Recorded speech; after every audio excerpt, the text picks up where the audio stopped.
abençoado aí, glória a Deus. Aleluia. Então abre comigo lá em Mateus capítulo de número 24. Aleluia. Como é bom você ver um Deus fiel, querido. Aleluia. Aleluia. Mateus capítulo de número 24. A partir do verso número 37 nós vamos ler. E antes de ler eu queria que você falasse assim comigo assim, ó: Maranata. Fala, ora vem, Senhor Jesus. Agora eu vou falar mais uma vez, fala, Maranata. Ora vem, Senhor Jesus. Glória a Deus. Mateus de número 24, versículo de número 37, ele diz assim, ó: E como foi nos dias de Noé, assim também será a vinda do homem. Porquanto, assim como nos dias anteriores ao dilúvio, comiam e bebiam, casavam e davam-se em casamento, até o dia em que Noé entrou na arca. E não o perceberam, até que veio o dilúvio, e os levou a todos. E assim será também a vinda do Filho do Homem. Então, estando dois no campo, será levado um e deixado o outro. Estando duas moendo no moinho, será levado uma e deixado outra. Vigiai, pois, porque não sabeis que hora há de vir o nosso Senhor. Mas considerai isto: se o pai de família soubesse a que vigília da noite havia de vir o ladrão, vigiaria e não deixaria que fora arrombada a casa. Por isso, estai vós apercebidos também, porque o Filho de Homem há de vir a hora em que não penseis. Vamos orar. Pai, obrigado pelo teu cuidado, obrigado pelo teu zelo, obrigado pelas tuas verdades que têm transformado as nossas vidas. E nessa noite não vai ser diferente. Nessa noite nós vamos crescer, nessa noite nós vamos avançar, porque você tem uma vida maravilhosa preparada para cada um de nós. No nome de Jesus, amém. Se assenta então no seu lugar. Fala mais uma vez comigo, diga: Maranata! Maranata! Ora vem, Senhor Jesus. Irmãos, quando nós lemos em Mateus capítulo 24, nós vemos que aqui Jesus ele está falando exatamente de um tempo onde chegaria em que o Filho do Homem iria voltar. E ele começa a falar para mim e para você algumas características disso.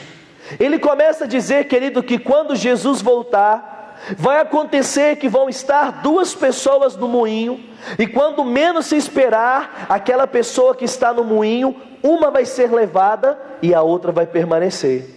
Ele começa falando, querido, que vai ser de uma forma muito rápida, vai ser de uma forma despercebida. Em outros lugares, Jesus ele chega a dizer que a volta dele vai ser como o ladrão da noite, vai ser como o piscar de olhos. Diga assim comigo: vai ser rápido. Irmão, é interessante que ele fala que isso aconteceria nos últimos dias. Jesus começa a dizer, querido, que no final dos tempos, a volta dele aconteceria e ele iria levar os seus. Mas agora eu pergunto para você: será que nós estamos realmente vivendo os últimos dias? Pergunto para quem está perto de você, fala: você acha que a gente está vivendo os últimos dias? E pergunto: por que você acha que nós estamos vivendo os últimos dias? Vai comigo para Joel capítulo 2, versículo de número 28.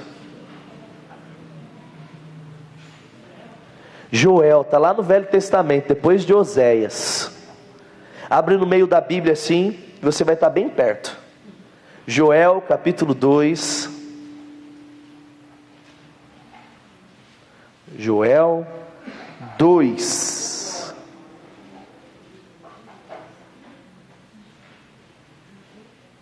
E ele diz assim, ó, versículo de número 28. E ele fala assim, ó, quem chegou diga: estou pronto. E ele fala, Joel 2:28. E há de ser que nos últimos dias derramarei o meu espírito sobre toda a carne.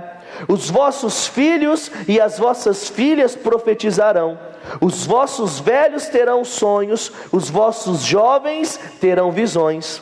E também sobre os vossos servos e sobre as vossas servas, naqueles dias derramarei o meu espírito, e mostrarei prodígios no céu e na terra, sangue e fogo, coluna e fumaça. O sol se converterá em trevas e a lua em sangue, antes que venha o grande dia terrível do Senhor.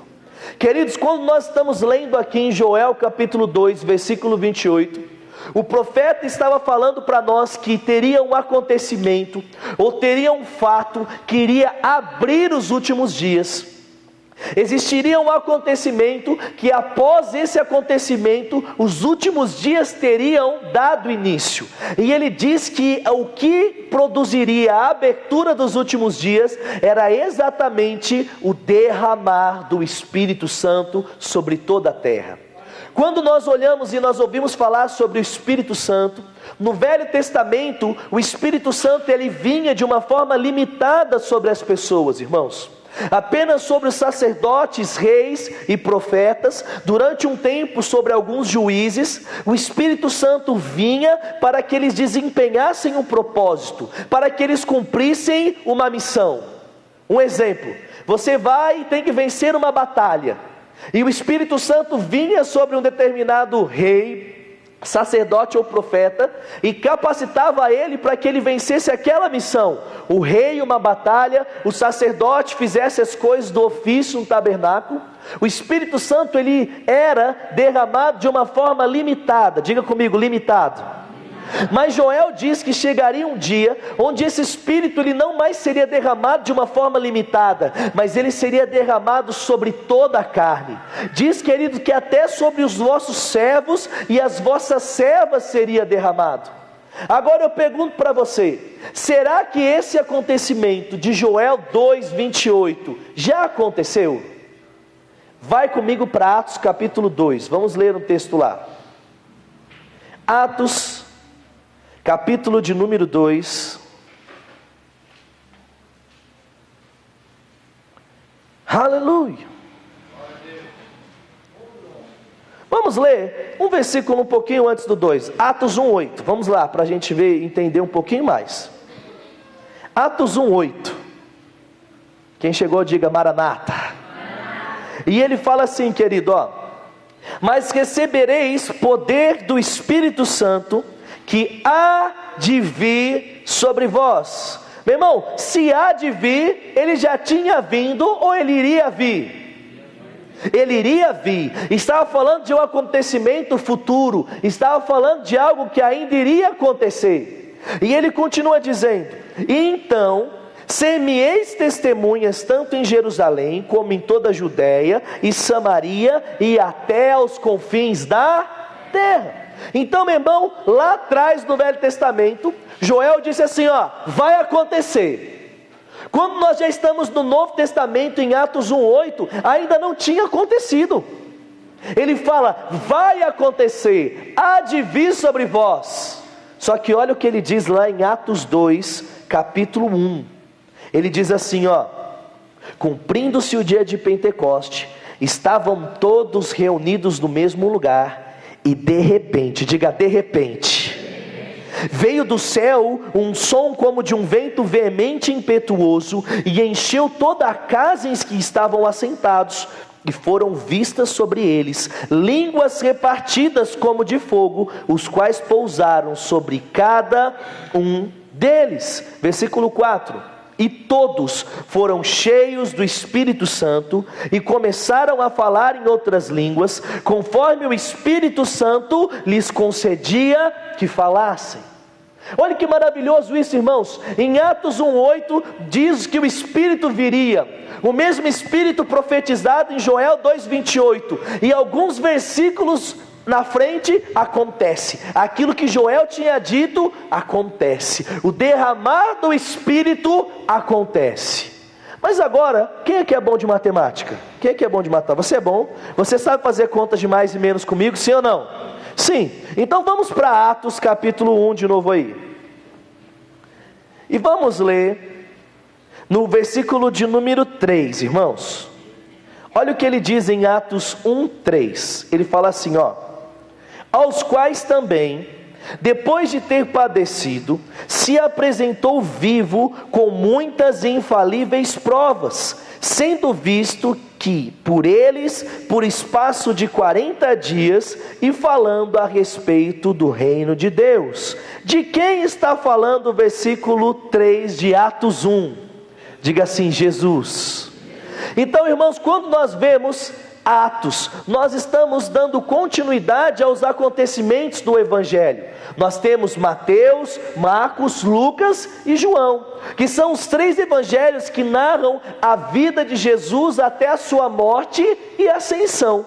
Quando nós chegamos em Atos capítulo 1, Atos está continuando aquilo que estava acontecendo no final dos evangelhos. Então, quando ele diz que ele apareceu para os discípulos, está falando de quando Jesus, depois de ter ressuscitado, ele andou junto com os discípulos aqui nessa terra. Pergunta: quantos dias Jesus ficou na terra que o versículo diz? 40. Agora vamos para a nossa matemática.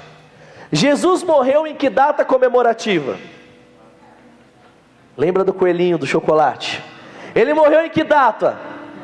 Na Páscoa, sim ou não? Então todo mundo fala assim: Páscoa, Páscoa.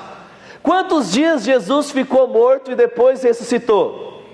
3, não é assim? Ao terceiro dia ele iria ressuscitar. Então faz aqui comigo na minha linha do tempo, ó. Páscoa, Jesus morreu. Ao terceiro dia ele ressuscitou. 3. Depois de ter ressuscitado, quantos dias ele passou com os discípulos? 40. 40 mais 3. 43. Irmãos, nós estamos falando aqui de 43 dias. A festa de Pentecostes, irmãos, ela acontecia 50 dias depois da Páscoa. Então olha que interessante. Jesus, quando ele morreu, ele estava falando dessas verdades, ele voltou e continuou falando dessas verdades, e de repente ele falou para os discípulos: ó, fiquem em Jerusalém, até que do alto vocês vão ser revestidos de poder. Jesus estava falando de coisas que iriam acontecer. Jesus estava falando assim, ó: fiquem em Jerusalém, que daqui a alguns dias vocês vão ver o cumprimento da promessa que Joel fez lá em Joel 2:28. E meu irmão, olha que interessante isso.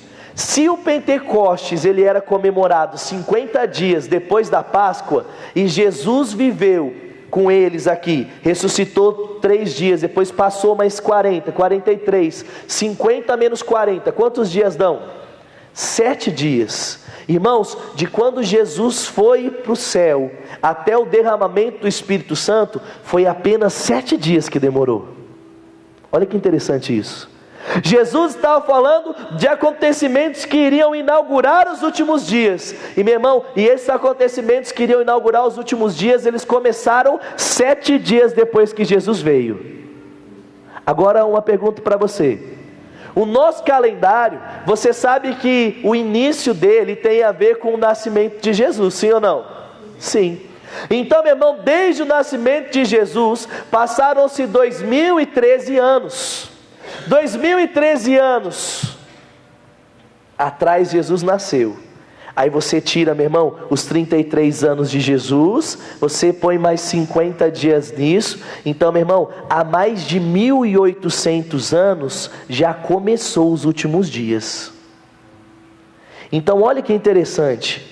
Eu sou ousado em falar para você que nós não estamos vivendo apenas os últimos dias, mas nós estamos vivendo, meu irmão, os últimos minutos. Se quando Jesus falava do fim, se Jesus dizia do Espírito que viria derramar, que inauguraria aquilo que nós chamamos de fim dos dias, que Joel profetizou, e demorou só 7 dias, irmãos, nós já estamos esperando mais de 1800 anos. Então, meu irmão, pode ser agora no horário do nosso culto, ou pode ser quando nós estivermos na nossa casa. Diga assim: Ele está voltando. Meu irmão, e quando nós lembramos da volta de Cristo, nós precisamos nos lembrar de 2 coisas. E é interessante aquilo que nós lemos em Mateus 24, eu quero que você volte comigo lá de novo. Você está lendo bastante a Bíblia hoje, não está? Mateus 24. E eu quero que você leia comigo de novo o versículo de número 43. E olha o que ele diz aqui. E ele fala assim, ó: se o pai de família soubesse a que vigília da noite havia de vir o ladrão, ele vigiaria e não deixaria que fosse arrombada a sua casa. Irmão, quem aqui sabe que Jesus está pronto para voltar? Você sabe disso? Nós temos visto nessa ideia que nós temos acompanhado, segundo aquilo que a Bíblia diz, que nós já estamos nos últimos minutos, nos últimos segundos dele voltar. E aqui ele diz que se um pai sabe qual horário o ladrão viria, ele vigiaria para que o ladrão não causasse dano na sua família. Sabe, irmãos, quando ele está falando do ladrão, ele está falando da forma que Jesus vai vir. Ele está falando que vai ser de uma forma despercebida, ou seja, ele está nos dando um alerta. Ele está dizendo: se você sabe que Jesus está voltando, cuide da sua família, cuide das pessoas, para que elas não sejam pegas de uma forma despercebida. Irmãos, nós sabemos que ele está voltando. Dois sentimentos precisam existir no nosso coração. Nós precisamos estar cheios de uma alegria, porque como nós vamos ver, querido, nós vamos morar no céu com ele. Mas também nós precisamos ter um zelo dentro do nosso coração. Nós precisamos, querido, saber que os dias estão chegando aos fins, e nós precisamos anunciar essa palavra. Nós precisamos nos relacionar com Deus, para que nós possamos, querido, ser um exemplo vivo, uma carta viva aqui nessa terra para as pessoas. A sua vida cristã, querido, ela vai produzir resultados cristãos na sua vida, ela vai produzir transformação na sua vida. E é por isso que os ímpios vão olhar para mim e para você, e eles vão falar: a vida que eles seguem e a religião que eles seguem é verdadeira. E meu irmão, quando nós praticamos essa palavra, os resultados nos envolverem, nós realmente vamos ser luz desse mundo. Nós não vamos passar despercebido no nosso emprego, nós não vamos passar despercebido na nossa família, mas as pessoas, querido, elas se achegarão a Deus por causa do nosso testemunho. É por isso, querido, que Jesus está voltando. E se Jesus está voltando, nós precisamos deixar a vergonha de lado, e nós precisamos falar daquele que um dia nos salvou. Nós precisamos falar, querido, que existe uma esperança, existe uma viva esperança de que Jesus vai voltar, e que com Ele nós iremos reinar. Mas só vai reinar quem aceitá-lo. Vai comigo para Marcos capítulo 16, vamos ler um texto lá. Marcos 16, nós vamos ler a partir do versículo 15. Aleluia! Maranata, ora vem, Senhor Jesus. Ele está vindo, irmão, e eu vou reinar com Ele no céu. E em Marcos 16, ele diz assim no versículo 15, ó: e disse-lhes: ide por todo mundo e pregai o evangelho a toda criatura. E olha o 16, ele diz: quem crer e for batizado será salvo, mas quem não crer será o quê? Irmão, não tem o meio termo. Se nós crermos, nós seremos salvos e vamos para o céu. Mas se nós não cremos, querido, nós não seremos salvos. E nós iremos para onde? Para o inferno. É por isso, querido, que ali em Mateus, Jesus ele está falando: se o Pai souber a hora, se o Pai souber quando o ladrão vai vir, quando vai acontecer, Ele vai vigiar para que ninguém se perca. Estamos vivendo tempos, queridos, onde nós precisamos vigiar para que ninguém da nossa família se perca. Nós precisamos vigiar hoje para que ninguém dos nossos conhecidos se percam, para que essa verdade não seja apenas, querido, revelada ao nosso coração e escondido das pessoas, querido, porque, meu irmão, se as pessoas ouvirem, elas poderão crer e poderão ser salvas, mas se elas não ouvirem, elas não vão poder crer e elas não vão poder ser salvas. Fala para quem está perto de você e fala assim: você É uma carta viva, fala para ele. As pessoas, elas vão ler a sua vida, querido. Elas vão ler as nossas palavras, elas vão ler as nossas atitudes, e elas vão decidir seguir um caminho, assim como eu e você decidimos, de mudança, de transformação, e por isso elas vão reinar com Cristo. E por isso elas vão ser transformadas com a gente. Porque, meu irmão, eu falo para você, se a nossa vida nessa terra tem sido boa, não se compara com a vida que vai chegar. E se está sendo ruim, meu irmão, fica feliz porque está acabando. Amém, amém? Porque tem gente que fala, está ruim, está tudo ruim, meu irmão, então se alegre porque está chegando ao fim. Mas se você quiser, você pode praticar a palavra e viver uma vida boa até Ele voltar.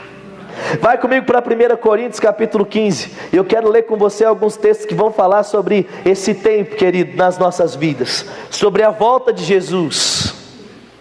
Aleluia.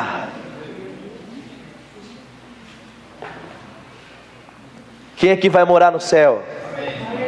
Aleluia. Irmãos, todos quanto receberam o poder juntamente com Ele de morar no céu. Quando eu e você aceitamos Jesus, querido, o nosso bilhete foi carimbado, o nosso passaporte foi entregue, querido, e o nosso destino está cada vez mais chegando. E ele diz assim, ó, em 1 Coríntios capítulo 15, no verso de número 51. E ele diz assim, ó: e eis que vos digo um mistério. Fala assim, é mistério. E ele fala assim, ó: na verdade, nem todos dormiremos, mas transformados seremos todos. No momento, num abrir e fechar de olhos, a última trombeta, porque a trombeta soará, e os mortos ressuscitarão incorruptíveis, e nós seremos transformados. Para comigo, entende um negócio aqui, irmão. Como nós vamos ler aqui, a Bíblia diz que vai acontecer num abrir e piscar de olhos. De repente Jesus, ele vai vir do céu, e não apenas com ele, mas todos os nossos parentes, os nossos amigos, os nossos conhecidos que morreram com Cristo, vão vir com ele também. E a Bíblia diz, querido, que essas pessoas que vão vir com eles vão descer na terra, eles vão pegar os seus corpos que estão aqui, porque o corpo voltou para a terra, o corpo voltou para o pó, mas o espírito voltou para Deus. Então esses que morreram com Cristo, eles vão voltar, vão buscar os seus corpos. E aqui Paulo em 1 Coríntios capítulo 15 diz que depois que acontecer isso com eles, depois que os mortos ressuscitarem, os mortos em Cristo, nós que estamos aqui seremos transformados. Mas presta atenção em algo, meu irmão. Quando Paulo escreveu essa carta, foi semana passada? Sim ou não? Não. Porque eu tenho certeza que desde quando você era criança, você lembra que a Bíblia existe já.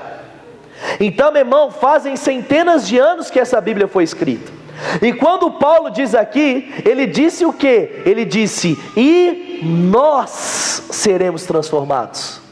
Olha que interessante, queridos. Quando Paulo estava escrevendo sobre essas verdades que fazem menção ao fim, ele se via como Jesus voltando tão rápido, mas Jesus voltando tão rápido, querido, que ele se via não ressuscitando, mas tendo seu corpo transformado.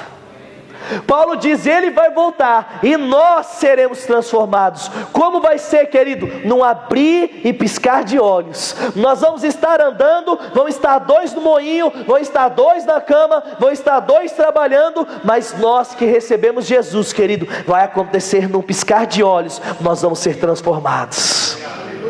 A Bíblia diz que o nosso corpo vai ser revestido de incorruptibilidade. Não vai mais ser corruptível, não vai mais poder ser destruído, vai ser revestido de imortalidade também. Para quê? Para que nós possamos viver eternamente com Cristo. E olha o que ele continua dizendo, querido, no versículo de número 53. E ele fala assim: porque convém que isto que é corruptível, fala do nosso corpo, se revista da incorruptibilidade, e que isto que é mortal se revista de imortalidade. E quando isto, que é corruptível, se revestir de incorruptibilidade, e isto que é mortal se revestir de imortalidade, então cumprir-se-á a palavra que está escrita: tragada foi a morte pela vitória. Aleluia! Fala para quem está perto de você, fala assim: crente que é crente, não tem medo de morrer. Aleluia! Irmãos, Paulo, em determinado momento da vida dele, ele entendeu essas verdades. Ele começava a falar assim: de sorte, viver é Cristo e morrer é lucro. Ele sabia que essa vida que nós estamos aqui, ele dizia que nós estamos como peregrinos, nós estamos como forasteiros em terra alheia, irmãos. Nós não somos daqui, mas existe uma pátria superior nos esperando lá no céu.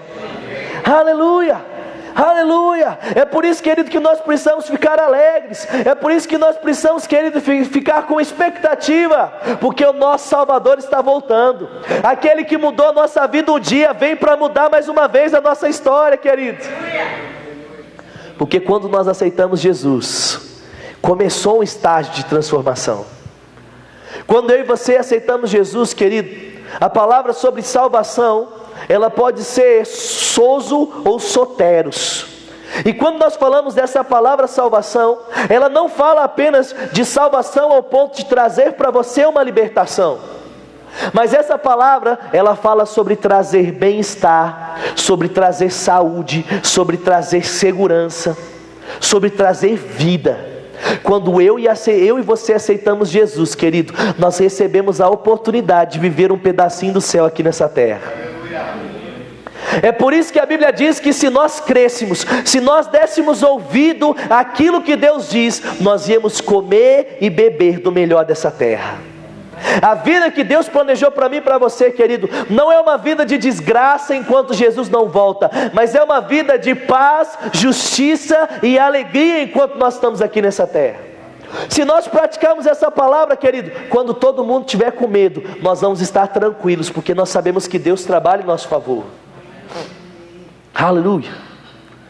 Quando nós, querido, olharmos para as pessoas e as pessoas estiverem totalmente tomadas de raiva, tomadas de fúria, nós vamos ter a paz, o amor e a longanimidade dentro do nosso coração.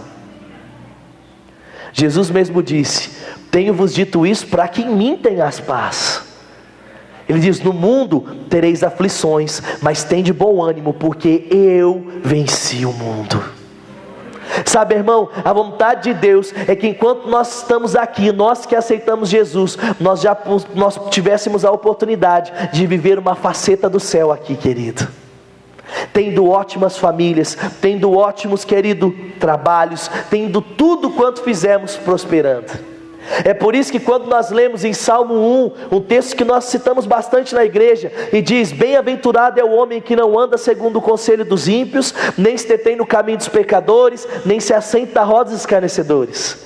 Aí ele continua dizendo: antes o seu prazer está na lei do Senhor, e nela medita de dia e de noite. E diz que esse que tem o prazer na lei do Senhor será como árvore plantada junto ao ribeiro de águas, que no tempo certo dá o seu fruto, e cujas folhas não murcham. Meu irmão, árvore bonita é árvore vistosa e com folhas, sim ou não? Sim. Salmo 1 está falando, querido, que se nós dermos ouvido à palavra, não vai ter tempo de estiagem ou de seca na nossa vida, mas o tempo todo o cuidado de Deus vai nos guardar, para que você viva, querido, bem em todo o tempo na sua vida. Eu não estou falando que não vai ter problemas, mas eu estou falando que com Deus todos os nossos problemas são solucionados. O problema se levanta, a gente soluciona. O problema se levanta, a gente soluciona. O problema se levanta, a gente soluciona. Deixa eu te perguntar: qual é o maior medo do homem hoje? É morrer, não é? Todo mundo tem medo da morte. Toda pessoa tem medo do dia que vai chegar. Tem pessoas que não andam de avião porque tem medo do avião cair. Por quê? Se o avião cair, vai viver? A tendência é morrer, não é? Aí a pessoa, ela fica com medo. E tantas pessoas, meu irmão, elas não fazem as coisas. Você fala: pastor, por que você não pula de paraquedas? Porque eu não gosto da sensação de morte, irmão. Eu não gosto de pular do negócio. Eu lembro de um dia que eu fui no elevador, no parque lá no Hopi Hari, meu irmão, uma vez para nunca mais. Eu fui naquele negócio e começava a subir, parecia que não acabava. Eu falei, eu estou sendo arrebatado. Só achei, comecei no brinquedo, Deus já veio, está buscando a gente. Meu irmão, e na hora que eu cheguei lá em cima naquele negócio, de repente falei assim, ó, crack. O negócio foi assim, ó, meu corpo desceu, o espírito acompanhou depois, porque foi muito rápido. Irmão, a partir de então eu falei assim, meu Deus, eu não quero isso não. Mas eu sei, querido, que um dia isso vai acabar, porque quando Jesus voltar, nós vamos ver que nós vamos encontrar com Ele nos ares. Vamos continuar lendo lá, 1 Coríntios capítulo 15. Você pode abrir lá comigo, você que fechou, vamos continuar lendo lá. 1 Coríntios capítulo 15, e ele diz assim no versículo 55, meu irmão. Ele começa a tirar a onda da morte. Ele diz que a morte vai ser vencida. O nosso maior medo vai ser vencido, querido. O maior medo do homem vai ser destruído. E ele fala no verso 55: onde está, ó morte, o teu aguilhão? Onde está o inferno, a tua vitória? Ora, aguilhão da morte é o pecado, e a força do pecado é a lei, mas a graça de Deus que nos dá vitória por nosso Senhor Jesus. Portanto, meus irmãos, sede firmes e constantes, sempre abundantes na obra do Senhor, porque no Senhor o vosso trabalho não é vão. Aleluia! Ele vai vir, querido, e nós vamos ter o nosso corpo transformado. Doença não vai mais existir, problema não vai mais existir, até a morte, querido, vai ser destruído. Aí a partir de então nós vamos viver uma eternidade com Cristo. A Bíblia diz, querido, que nós vamos subir com Ele quando acontecer isso. E depois que nós subimos com Ele, vai acontecer um tempo aqui, que nós chamamos esse tempo de grande tribulação. A Bíblia diz em Apocalipse, dos capítulo 6 até o capítulo 18, tudo aquilo que vai acontecer com aquelas pessoas que vão ficar aqui. A Bíblia diz que muitos vão procurar a morte e não vão encontrar. A Bíblia diz, querido, que vai haver fome, vai haver seca, vai haver toda sorte de destruição. A Bíblia diz, querido, que as pessoas vão correr, e muitas mulheres até grávidas, elas vão fugir das suas casas, e elas vão acabar falecendo e perecendo por falta de alimento e frio. Diz que vai ser um tempo difícil. Vai ser um tempo, como Apocalipse mesmo diz, que sobre a mão direita e sobre a testa, um sinal vai ser colocado sobre as pessoas, e sem esse não vai poder comprar, não vai poder viver aqui nessa terra. Sem adorar o anticristo, as pessoas vão ser mortas aqui. E enquanto isso, onde nós vamos estar? Nós vamos estar, querido, numa festa lá no céu. Nós vamos estar celebrando de um tempo que Ele preparou para mim e para você. É por isso, meu irmão, que eu falo para você, nós precisamos ter uma expectativa acerca disso, mas nós precisamos também ter um zelo por falar da palavra para as pessoas, porque só vai estar conosco quem aceitar Jesus. Aí você fala assim, mas o que me garante que isso é verdade? Meu irmão, o que te garante que isso é verdade é o fato de todas as outras coisas que a Bíblia diz até então serem verdades. Se Jesus veio, e a Bíblia diz, se o Espírito Santo veio, e a Bíblia diz, se tudo que a Bíblia fala acontece, por que quanto ao arrebatamento e à ressurreição isso não iria acontecer? De sorte que se uma coisa é verdade, todas as outras são. Então, irmãos, está chegando, Ele está à porta, e quando Ele vier, querido, nós vamos ter esse corpo aqui totalmente transformado, nós vamos encontrar com Ele, e a primeira coisa que vai acontecer, meu irmão, você vai voar. Fala para quem está perto de você, fala assim, você vai voar sem asa, irmão. Porque diz que nós vamos encontrar com Jesus nos ares. Ele não vem à terra nos buscar, irmãos, então nós vamos subir até Ele. E eu não conheço outro jeito de subir no céu sem ser voando. Aleluia. Porque um corpo diferente vai tomar conta de mim e de você. Quando nós lemos sobre os 40 dias que Jesus, em João capítulo 20, diz que as portas da casa estavam trancadas e os irmãos estavam reunidos, quando de repente Jesus aparece no meio deles. E Ele diz, a paz do Senhor. Irmãos, eu não sei se Jesus se teletransportou ou se Jesus ultrapassou parede, mas eu sei de uma coisa: não foi normal. Fala para quem está perto de você, fala assim: se prepara para um tempo de coisas anormais na sua vida. Aleluia. E aí, irmãos, nós não temos tempo de ler tudo, mas o que vai acontecer? Enquanto estiver tendo esse tempo de tribulação aqui nessa terra, 7 anos, nós vamos estar ao lado de Jesus nos céus. E de repente, quando findar esses 7 anos, querido, de tribulação na terra, mas de festa no céu, vai acontecer aquilo que está escrito lá em Apocalipse 19. Abre lá comigo, vamos ler lá. Apocalipse 19. Diga assim: Ele está voltando. Aleluia, irmão. Eu quero ir para o céu. Eu quero ir com Ele. Porque tudo aquilo que Ele diz acerca das nossas vidas é verdade, querido. Aleluia, aleluia, aleluia. E aí, meu irmão, depois desses 7 anos, que vai acontecer? Aquilo que Apocalipse capítulo 19 diz, versículo de número 11. E diz assim, ó: E vi o céu aberto, e eis um cavalo branco. O que estava assentado sobre ele se chama Fiel e Verdadeiro, e julga e peleja com justiça. E os seus olhos eram como chama de fogo, e sobre sua cabeça havia muitos diademas, e tinha um nome escrito que ninguém sabia, senão ele mesmo. E estava vestido com uma veste salpicada de sangue, e o nome pelo qual se chama é Palavra de Deus. Aleluia. Meu irmão, de quem aqui está falando? De Jesus. Está falando de um dia que Jesus vai vir quando findar esses 7 anos. Ele vai vir com uma veste salpicada de sangue para representar o sacrifício que Ele fez na cruz por mim e por você. E diz que Ele vem para julgar com justiça. Mas olha o que é interessante que Ele diz no versículo de número 14, irmãos.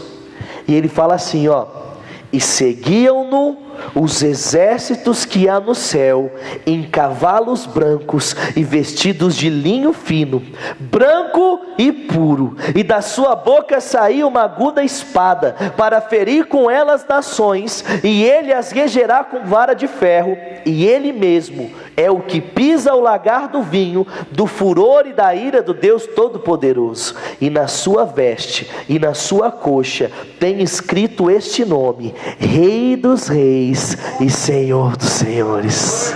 Aleluia. Diz que Ele vai vir, mas diz que Ele não vai vir sozinho, meu irmão. Diz que Ele vai vir com um exército. E quem é esse exército? Somos nós. Nós que um dia vamos ser arrebatados, nós que um dia vamos estar com eles, querido, com um corpo diferente, com o corpo glorificado. Nós vamos voltar como um grande exército, em cavalos brancos e com linho fino, querido, vestindo cada um de nós. Aleluia. E aí sabe o que vai acontecer? A Bíblia diz, querido, que Satanás vai ser preso. Um tempo vai ser estabelecido de 1000 anos. E depois de 1000 anos dessa terra, meu irmão, vai chegar uma hora onde o inferno vai ser destruído, Satanás vai ser destruído, todos eles vão ser lançados num lago de fogo, irmão. E nós vamos reinar aqui na terra com Cristo, num novo céu e numa nova terra por toda a eternidade. Aleluia. E Paulo, quando ele vai falando dessas verdades no livro de Coríntios, querido, ele começa a falar para mim e para você. Ele fala assim: não se preocupe apenas com as coisas desse mundo. Ele começa a dizer: não se atente apenas para aquilo que é aparente, porque aquilo que é aparente passa, assim como esse mundo passa, mas se atente àquilo que é eterno. O que eu quero falar para você, querido: Jesus está voltando. Jesus está vindo para nos buscar e transformar a nossa igreja. Então existe um tempo de criar expectativas, mas um tempo de não desperdiçar o nosso tempo. Fala assim: eu não tenho tempo para perder tempo. Irmãos, eu não sei quanto a você, mas quando eu estou com o meu tempo contado para fazer algumas coisas durante o meu dia, eu tento me organizar no máximo para que eu possa fazer tudo e não deixar nada de fora.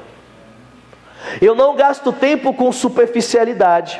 Se eu sei que eu tenho muitos afazeres naquele dia, eu não vou gastar tempo com televisão ou com coisas supérfluas às vezes na internet, porque eu sei que o meu tempo é precioso, eu sei que o meu tempo, querido, é limitado. E se nós sabemos que o nosso tempo nessa terra é limitado, se nós sabemos que o tempo nossa terra aqui, querido, está acabando, eu falo para você, não perca tempo. Use os últimos dias para viver os melhores dias com a sua família. Use esses últimos dias para cuidar da sua esposa, marido, como você nunca cuidou. Use os últimos dias, esposa, para cuidar do seu marido como você nunca cuidou.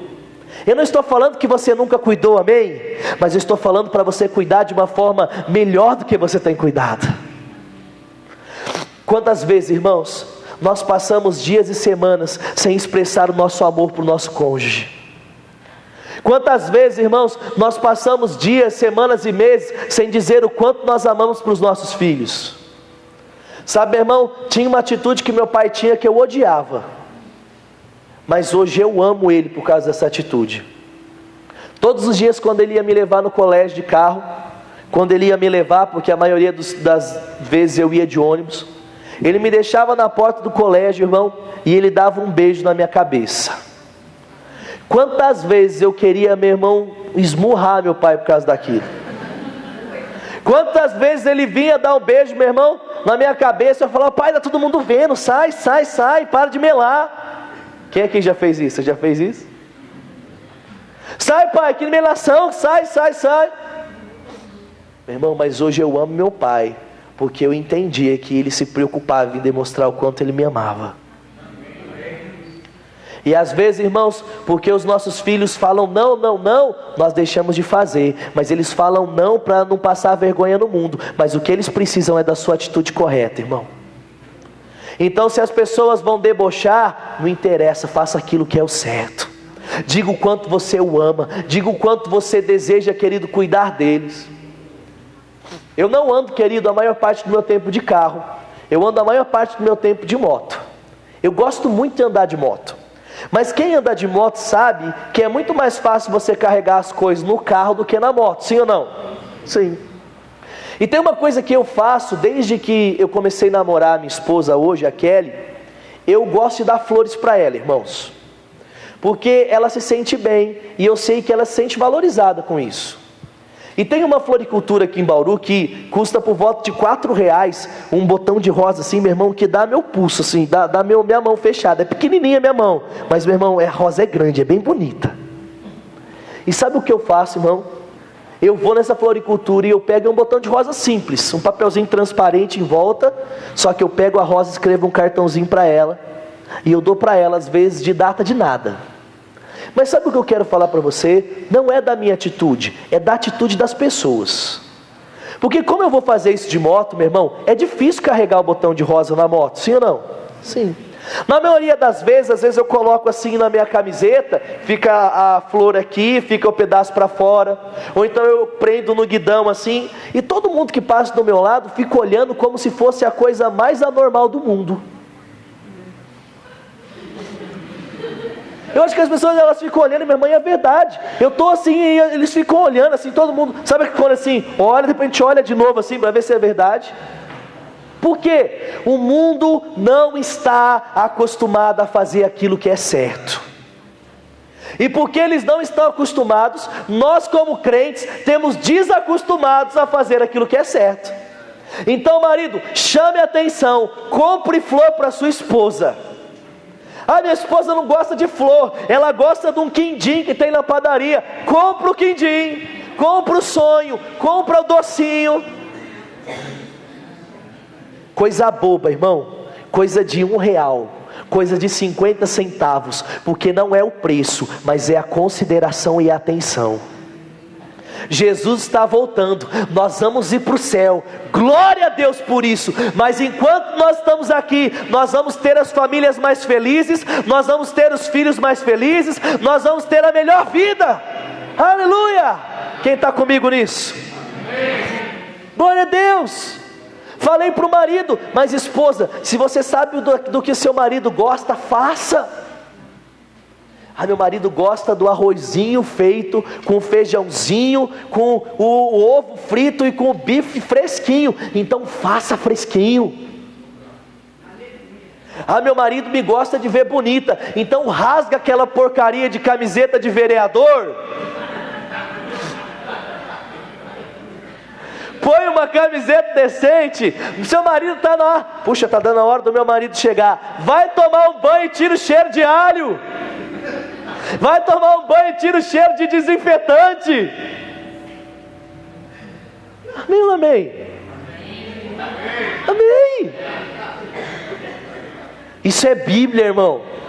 Isso é remir o tempo. Isso é cuidar daquilo que precisa ser cuidado. Aí, irmãos, quantos casos nós precisamos aconselhar hoje? Quando nós vamos falar de pais, a primeira coisa que os pais chegam e falam assim: eu queria que o meu filho ou a minha filha se abrisse comigo. Eu queria que ele me contasse da menina que ele gosta. Eu queria que ela me contasse do menino que ele gosta. Eu queria conhecer os sonhos do meu filho. Aí você vira e pergunta assim: você assiste filme com seu filho? Não. Você joga bola com seu filho? Não. Qual a última vez que você levou ele para comer um lanche? Não sei. Qual a última vez que você foi com ele no shopping? Não sei. Qual a última coisa que você fez com ele junto? Ah, você sabe, né, pastor? É tanto trabalho, é tanta correria, é aqueles afazeres. Se eu não trabalhar, não tem comida em casa. Meu irmão, se você não cuidar da casa, não tem casa. E que adianta a gente trabalhar, tá com as nossas contas bancárias repletas de dinheiro, mas com uma família destruída? Tem uma música de uma banda que eu gosto muito que chama Casting Crowns, e ela fala, querido, de uma história, a música chama Uma História Americana. E eles fizeram um clipe dessa música, e aquilo que a música vai falando é que o pai o tempo todo ele só se preocupa com aquilo que faz menção ao trabalho dele. Aí chega o dia da demonstração de futebol do filho, ele não está. Chega no dia da apresentação de escola, ele não está. E vai mostrando ele construindo uma casa com o dinheiro que ele está ganhando no trabalho. Mas essa casa é um castelo de areia. E quando ele menos espera, querido, chega uma hora que a maré vai subindo. Chega uma hora que a água começa a tomar conta daquele castelo. E quando ele vê, todo o castelo foi destruído. E esse castelo era a casa que ele estava construindo. E aí, meu irmão, no fim do vídeo, mostra ali aí a esposa se distanciando dele, o filho se distanciando dele, e aí ele coloca a mão na cabeça e fala: o que eu fiz? Tenho o carro do ano, uso os melhores ternos, tenho a melhor casa, mas na realidade eu não tenho mais casa, porque a minha família foi destruída. Então, irmãos, Jesus está voltando. Ele está vindo trazendo coisa boa, mas até Ele voltar, nós vamos viver muita coisa boa aqui nessa terra. Porque nós vamos valorizar aquilo que é importante, nós vamos valorizar aquilo que é primordial. Ah, pastor, mas não dá, eu tenho filho. Você conhece alguém, irmão? Um dia um casal cuida, no outro dia você cuida, e vamos sair com as nossas esposas. Vamos, meu irmão, dar uma volta, comer um cachorro quente com o nosso marido, com a nossa esposa. Amém ou não amém? Amém. Meu irmão, filho não vai morrer, ele vai ficar até feliz se ele passar um sábado à noite na casa do amiguinho. Verdade ou mentira, irmãos? É verdade. Quantas vezes os filhos falam: pai, deixa eu dormir na casa do fulano, deixa eu dormir na casa do fulano. A gente fala: não, meu irmão, deixa, é uma ótima oportunidade para você sair e namorar. Fala assim: namorar é de Deus. Para quem é casado, né? Quem não é casado, segura aí o fogo aí. Amém, irmãos? Por que eu estou falando disso?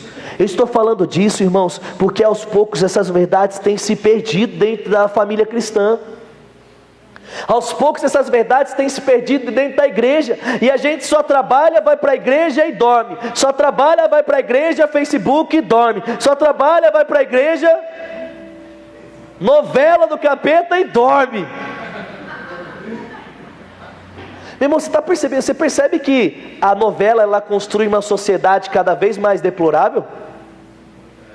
É ou não é? Meu irmão, eu me lembro quando eu era criança, e eu já estou partindo para o nosso final. Eu lembro, meu irmão, que não tinha homossexual nas minhas salas. Quem é dessa época aí? Você é dessa época também? Eu me lembro, meu irmão, que se alguém começasse com trejeito, meu irmão, ele era uma semana, já arrumava os trejeitos. Você lembra disso, sim ou não? Sim, aí o que aconteceu? A novela começou assim, ó. Primeiro, né, tinha isso, e na minha época, meu irmão, eu tenho 27 anos, então eu estou falando de 15 anos atrás. Na minha época, meu irmão, quem era do mundo tinha vergonha de ficar. Na minha época, quem ficava era mal visto na escola. Eu não vou andar com ela não, porque ela fica com todo mundo, era mais visto. Hoje, quem não fica é mal visto. A novela, o tempo todo fala assim: não, você tem que torcer para o final feliz, independente se for um homem com a esposa do outro homem. Aí vai na novela e você fica todo feliz, porque toda novela tem traição. Verdade ou mentira? Verdade, meu irmão. Eu assistia novela quando era adolescente. Minha mãe assistia, eu assistia junto. E eu lembro que eu torcia às vezes para quê? Para a vilã matar a boazinha, porque ela era mais legal da história. Eu me lembro da gente torcer para o casal separar e montar uma nova família, afinal que vale a felicidade. Aí de um tempo para cá que começou: não, ser homossexual é normal. Homem come mulher com mulher é normal. E aí começou o primeiro beijo desse tipo na TV. Aí hoje é o contrário. Hoje é quem não gosta, é o que é preconceituoso, é o homofóbico, é não sei o quê. O normal é o pecado, e o ruim é quem não peca. Então, irmãos, eu não vou falar para você quebrar sua televisão não, porque isso não é bíblico. Porque você pode passar tempo assistindo um filme com a sua família e está edificando a sua casa. Amém ou não amém? Mas cuidado com aquilo que você está assistindo, irmão. Cuidado com aquilo que está entrando na sua casa. Cuidado com os desenhos que seu filho tem assistido. Cuidado com os filmes que você tem assistido, passado tempo assistindo. Sabe, irmão, tem gente que vai lá e assiste um monte de morte, estupro e destruição. Aí depois fica com medo de sair sozinho na rua. Não, mas eu vi na TV que está tudo corrupto, está tudo destruído, é tudo zoado, não tem segurança, não tem isso, não tem aquilo. É claro, querido, você encheu o seu coração dessas verdades. Anda com Deus. Sabe o que vai acontecer, meu irmão? Pode estar todo mundo se matando, você vai passar pelo meio e nada vai te atingir. Não é isso que o salmista mesmo diz? 1000 cairão ao meu lado, 10.000 à minha direita, mas eu não serei atingido. Então Jesus está voltando, o fim está chegando, e o que nós vamos fazer? Remir o nosso tempo. Nós vamos cuidar da nossa família, cuidar do nosso marido, da nossa esposa, dos nossos filhos, dos nossos irmãos, da nossa igreja, para que juntos nós possamos crescer. Você pode dar um sorriso para quem está perto de você? Se for seu marido ou sua esposa, fala que você ama ela, o namorado, fala que você ama ele. Você já disse o quanto você ama o seu cônjuge hoje, querido? Sabe, irmão, tudo isso é bíblico, porque a Bíblia diz que nós precisamos ser excelentes em todas as coisas. Então Jesus está voltando para nos levar num nível melhor. Mas enquanto nós não chegamos nesse nível, nós vamos viver e desfrutar de coisas aqui nessa terra. Amém ou não amém? Glória a Deus. Você pode ficar de pé comigo no seu lugar? E quando você ficar de pé, fala assim comigo: Maranata!